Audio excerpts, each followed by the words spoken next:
My dream school would be a school that is about medium-sized.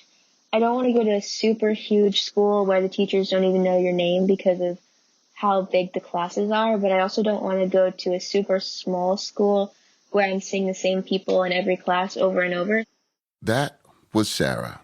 It is spring of her junior year of high school, and she's trying to decide where to apply to college. I would like to go somewhere that's close to where I already live, mainly because I do not want to go far away from my dog. If there was a dream school for me, there would be dogs in the dorms. And I would also like somewhere where I could major in guitar and then have a few different minors. Like I really want to do Spanish, political science, and musical theater in college. And extracurriculars, I would probably want some type of sports teams that aren't like super competitive sports teams because I really like to play soccer, but since I haven't really been doing it all of high school, it'd have to be like a less competitive team. I really want to do like a choir, different types of choirs to choose from. And then I'd also like somewhere where they have musicals that are open to everyone. And as far as students, I just want a mix of all different kinds of students. Another thing, like a nice cafeteria or food court would be also pretty cool.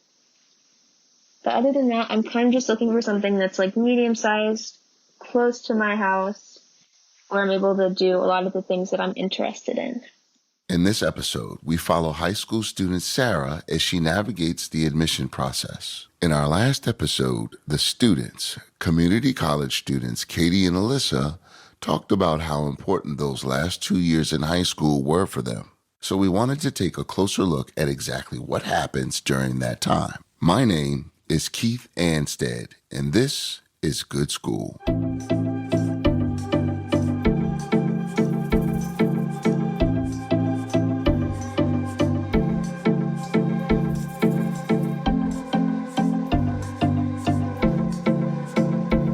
We are picking up with Sarah at the end of her junior year.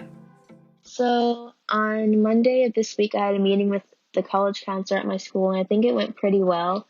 Before the meeting, I had to write down some safety, target, and reach schools that I'm interested in going to. So like safety schools are most likely like state schools that I could get into easily, and then a target school would be a school where the GPA, average GPA, and SAT score are very similar to mine, and then reach is obviously like an Ivy League school that I might get into, but like not a great chance. And so I already had quite a few colleges written down, and my college counselor gave me 18 more, which is kind of crazy. So that's a little overwhelming. I have to go now and look up all of those schools and see if they had majors that I'm interested in. So that's going to be a lot of work. She liked the ones that I've written down, kind of. So I didn't want to, but I wrote down Princeton, Harvard, and Yale as some of my reach schools.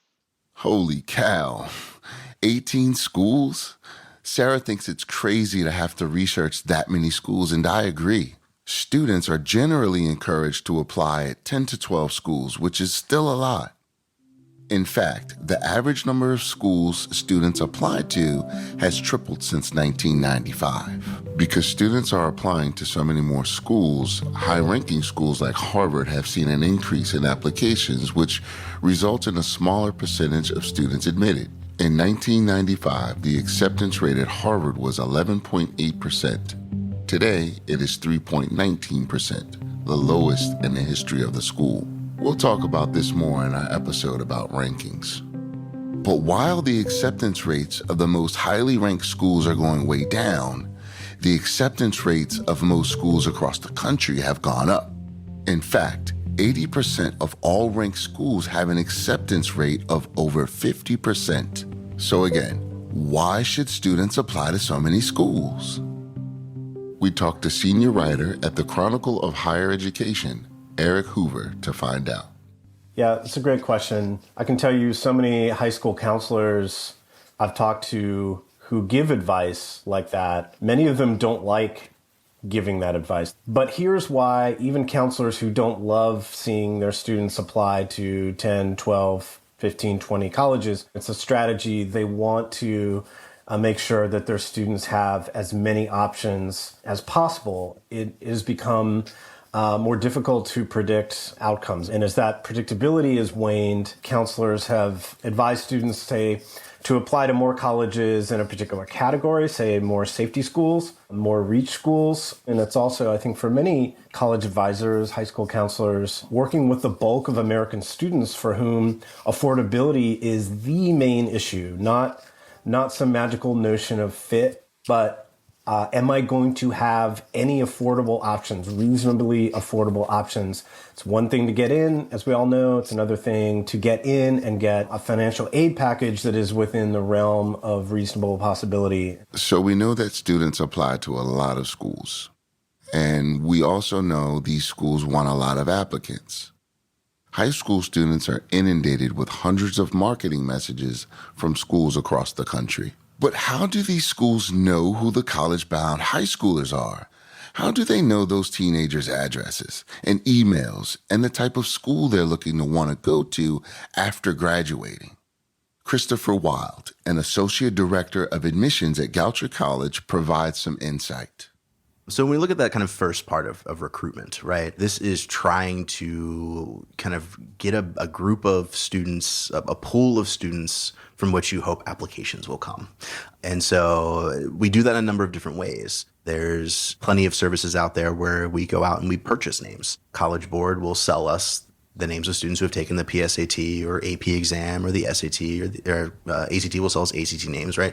There's all these companies for buying student names and they charge, 55 cents a name. And so you go out and you buy 150,000 names because they'll convert to about 10,000 or 13,000 inquiries and hopefully the applications you need and then hopefully they're all admissible, right? So it's, admissions is both an art and a science. It's kind of like, a lot of my job is predicting what 17 and 18-year-olds are going to do, which is like, it's kind of like trying to predict the weather. Did you know that high school students' names are being sold to colleges? What other information is included in that profile?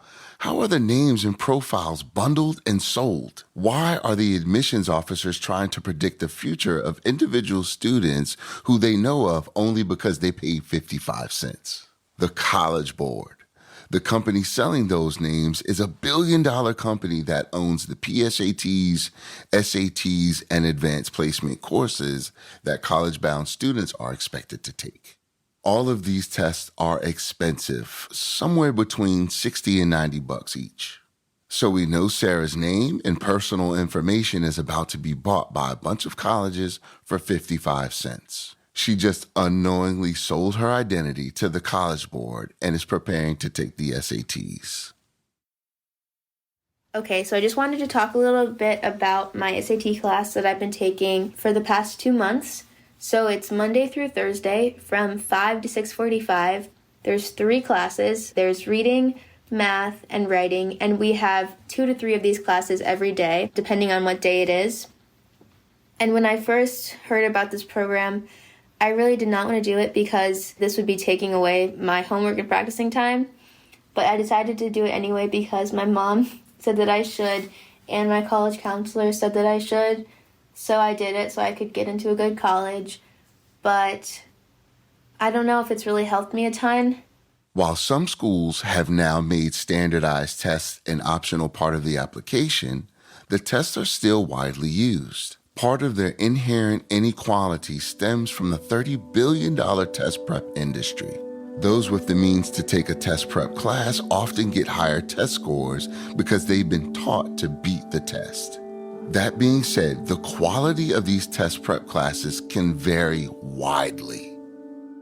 So when I'm thinking about taking and preparing for the SATs, it honestly just feels like a waste of time sometimes because it's really not my strong suit. I have really good grades. I have other things that will help me get into schools better. Like just looking at my transcript and the school that I go to and my essay will all be a lot stronger than my SAT score. I can say that for a fact. So I don't even know if it's worth it. And my college counselor told me earlier this week that she doesn't think I will have to submit my SAT score. She says that if it's above 1,300, I should. But I really don't think I'll be able to get that, at least not when I take it this Saturday. Sarah took the SAT spring of her junior year, but ended up not submitting her SAT scores.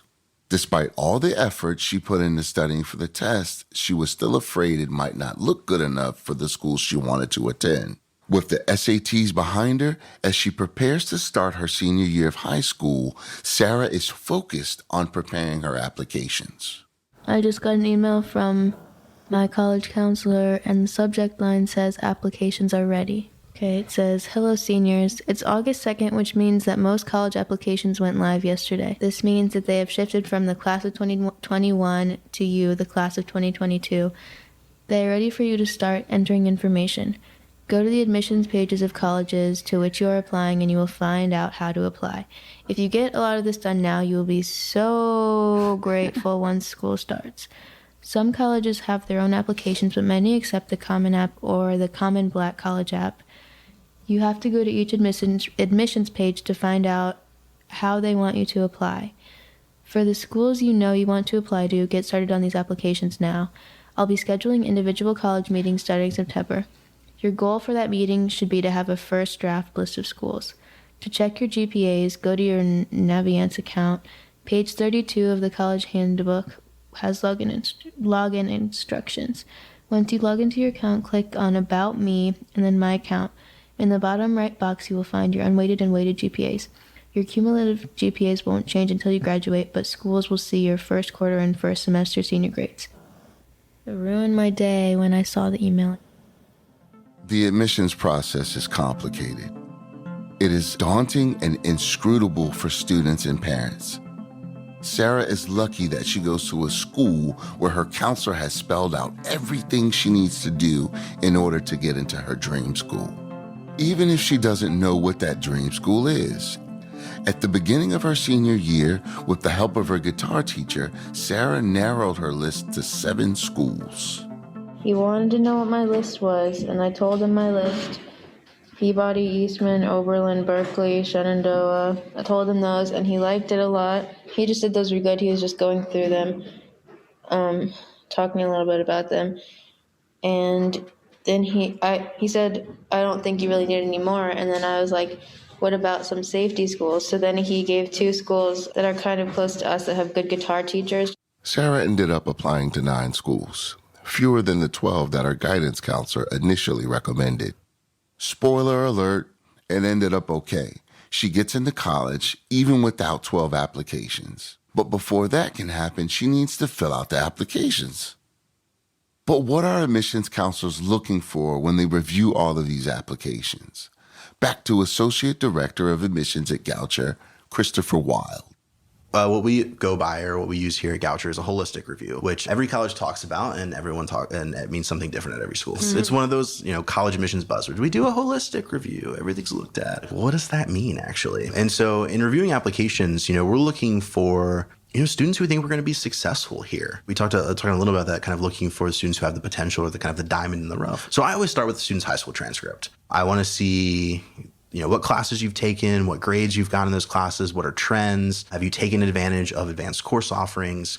And so that way, when I have this kind of academic profile of kind of how they've done in their high school experience, counting the number of courses and academic subjects, that I can have an idea of kind of academically where this student is. And this kind of having that there, I can then look for things like, okay, I see in their sophomore year their grades tanked. So they brought them back up, and they're doing great, and they're doing great in their mid-year grades. So from there, I'll move to letters of recommendation, counselor, teacher. What are they saying about the student? And I then go to the student portion of the application, which we use the Common App. And so the Common App has, biographic and demographic information, which, you kind of just glance at because it's names and style is not. And then I look at activities. What are you involved in your community? And that's going to be different for every student, right? There are some students who are involved in tons of stuff at school, and they're president of everything. And you have students who are involved in 1 or 2 things, but are really committed to them. And then you get to the essay, which is always my favorite part, because this is where you finally get to hear the student voice. Everything else is, it's numbers, GPA, other people talking about the student. Now I'm getting to hear the student in their own words. My name is Calvin Pickett. I am a college essay coach with the College Essay Guy, a company that helps support students in telling their stories in their college essays. So you're reviewing the essay, and we're looking at it not only for just content, getting to know the student, but we're a liberal arts college. Liberal arts colleges in general tend to require a good bit of writing. So we're also looking at it as like, okay, do they have a good writing skill, a good grasp of writing, and kind of getting to know the student in that way. Admissions officers like Christopher Wilde look at essays to evaluate good writing, and concerned parents hire only the best writers, like Calvin Pickett.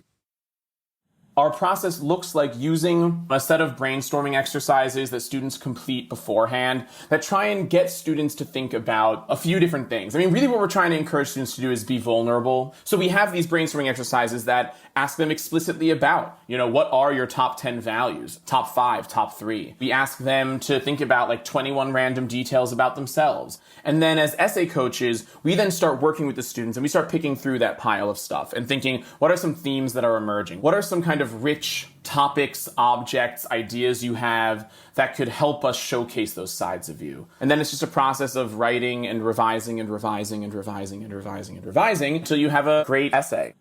Calvin is almost like a therapist who highly curates your life story, revises it and revises it and revises it until he thinks it's good enough to get you in. And how much do you think it costs to work with Calvin? It depends. A 3-school package costs $4,200, and it goes up from there. If you pay for it, your essay will be amazing. And so there is definitely, I think it's important to own that there's a little bit of like ethical gray space in all college admissions work. I think that's something that makes the work more emotional too, outside of it, trying to, think through that and what that means, especially for me, kind of pivoting from a nonprofit, opening doors of opportunity for young people who may not have had those doors opened for them without some support, to kind of like being the person standing in the doorway, ushering the person through who has always had that door open for them. That change, it has been a little bit challenging.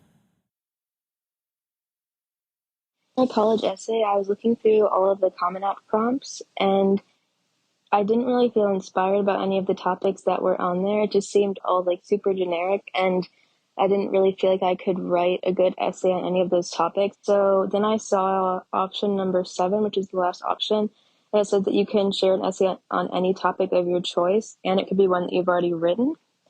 So this gave me an idea to use an essay that I wrote my junior year. It was probably my favorite essay that I've ever written because it was about Taylor Swift and sexism in the music industry, and I was super proud of it. So I basically just took that essay and revised it a lot, but I think that using my own topic kind of lets colleges know a little bit more about me, and it's just not like the same 5 prompts that they're reading over and over. So I think it was a really good choice for me. Yeah, it was very nice to not have to write a whole new essay because that really saved me a lot of stress and saved me a lot of time too.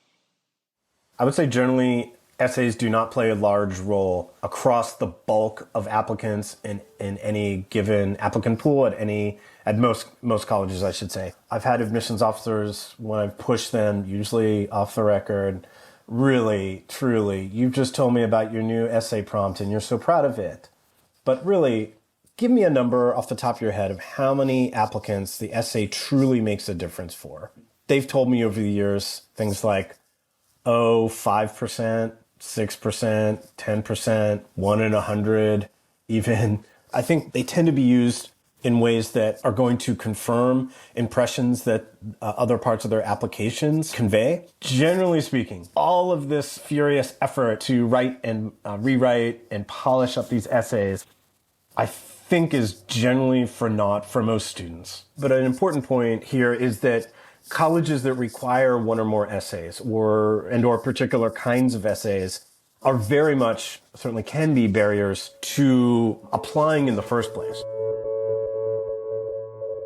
So colleges use the essays to evaluate someone's writing skills, but then there are supplemental questions. These short answer questions can usually be answered in a paragraph and can be about anything, really anything. Back to Christopher Wilde. We are not looking for some metaphorical, allegorical reason for why you're applying. If it was because we require study abroad, you like the location, like just write about those things. And then the last question is in 10 words or less, if you could write one wrong, what would it be? And this is purely a fun question. I've never once changed an admissions decision based on what a student wrote here. It's just kind of fun to see what they write in that. And then we actually take all of those responses and we create a poster, the responses to the 10 words or fewer, and we send it out to the admitted students. These are what your classmates are thinking about. Just like a cool little it's part marketing piece, right? So it's just like a cool thing to be like, what are your classmates thinking of? So prospective students' short answers won't make or break the student, but they're great marketing for the colleges. These schools are really getting their money's worth out of the names they bought for 55 cents. Is anyone else feeling like these high schoolers might be being used? I ended up applying to 9 schools. Submitting college applications costs so much money. Out of all the schools I applied to, most of them cost between $50 to $100. So I ended up spending probably about $500 on college applications, which is insane. I don't know why they would do that when that's just preventing some people from applying. But I was able to get fee waivers for, I think, 1 or 2 schools, but I paid everywhere else, and it really added up. And there's still, even after I applied to everything, which I finished all my applications by January 1st, I think, we still had to do the FAFSA. My mom filled out the FAFSA. That took her at least an hour. Took a long time. And then we just had to do the CSS profile, which is very similar to the FAFSA. And some colleges also have their own financial aid things. So we've been doing all of that stuff. I just want to know where I got in so I can finally decide. And even for some of the schools I've gotten into, they don't even have their financial aid packages ready yet. So even for those, I'll really have to wait until March probably before I really know how much money I'm getting. So it's a really long process. I know that National Decision Day is May 1st, and I hope that I am able to decide by then, but I'm not sure. So yeah, I'm just going to be waiting. After all that time and money, you should feel like you've accomplished something. And yet, you just wait. In terms of time, it's years. 1/8 of Sarah's life was spent on the application process, and 1/4 of it, called high school, was largely focused on this one thing, getting into college. The applications are done, and now it's a waiting game. Applications are generally submitted in December and January. Students generally find out if they have been admitted sometime in April. Even if you get admitted, you still have to negotiate a financial aid package. Yes, I said negotiate. This is where the safety and reach schools come into play. They help with leverage. Financial aid negotiations must be finalized in less than a month. A 17-year-old has just a few weeks to decide how much debt they want to take with them into their bright future. This episode was produced by Community College of Baltimore County students Keith Anstead, Olivia Yates, and Harley Bosco with help from For Real Media. Hosted by Keith Anstead. Writing consultant and editor Stacia Stein. Edited by E.J. Snyder and Kyle Woodward. Original music and sound design by Kyle Woodward. Audio engineering by Nicholas Carlin. Cover art by Jacob Elliott. Thank you to the American Council of Learned Societies and the Andrew W. Mellon Foundation's Humanities for All program for funding this episode. Thank you to CCBC librarians Jean Boggs, Jamie Whitman, and Elizabeth Godwin for research support. Professor Jeremy Kaplan for his support and guidance, Kelly Hurd and Ariel Nissenbland for marketing consultation, Angel Lewis, Kaylee McIntyre, and Andrea Alvarado Avila, that's me, for managing our social media, Sarah Bonnock, Eric Hoover, Christopher Weil, and Calvin Pickett for participating, and to the whole Good School crew for hanging in there and working hard over the past 2 years to produce this podcast series. Good School is a production of For Real Media, a Baltimore podcast production house, removing perceived barriers to media production and bringing more inclusivity to storytelling. Find Good School on Instagram, Facebook, and Twitter at Good School Pod. Tell your friends, your family, your students, your colleagues, and anyone you think will be interested about our podcast. Leave a 5-star review to help others find us. Don't forget to subscribe to this podcast so you will always know when new episodes drop. Go to forrealmedia.city/good-school for more information about this episode. You'll find a transcript of the episode and more good stuff in our show notes. Bye for now!